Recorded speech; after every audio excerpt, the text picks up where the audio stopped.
I think, one, it is open season. I mean, we're 97 days away from the election or whatever, so I think we're going to be into that last sprint. But I do think it's notable. I had a conversation with another senior executive here in the Silicon Valley over the weekend, and we were basically postulating that we think Donald Trump will probably have the lowest fundraising totals of any Republican candidate in recent memory.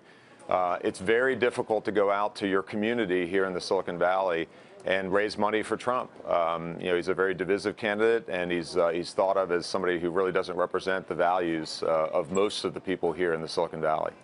There was a lot of support for Bernie Sanders before he dropped out of the race, and there was a lot of money from rank-and-file tech and rank-and-file citizens in the Bay Area that went towards Sanders. Are you certain that that money and that support is going toward Clinton, or is some of that going to end up going for Trump?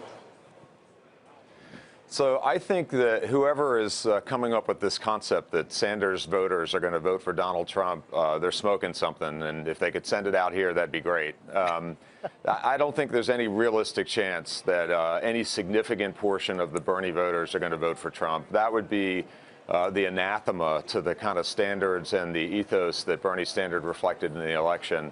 So I don't think that's going to be part of the problem. I mean, Hillary has her own issues as a candidate, but it's just one of these things where the values just don't line up from that perspective. And when you layer in the demographics that we have out here in California, with 60% of the voters are women, we have a very significant minority population here. We have a very significant first-generation immigrant population here. And in fact, all along the West Coast, as I've said previously, I think the chances of Donald Trump carrying California in the general election are about 0.0%. And I would also note, I believe that Trump and the Trump team are going to abandon the West Coast pretty early in the race.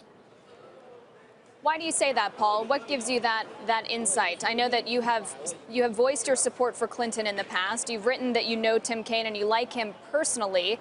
But what sentiment are you seeing on the ground that's going to tell you that they're just going to abandon it altogether?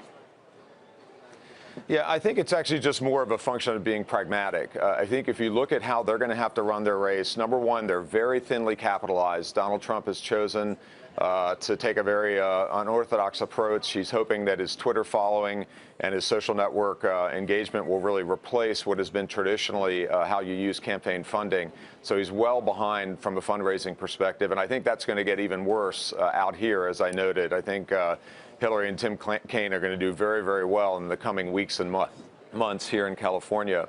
But I think if you just simply have to look at it, this isn't a controversial statement. This is one of just simply looking at the demographics here. They just don't favor Donald Trump. He's going to do much better in the traditional red states.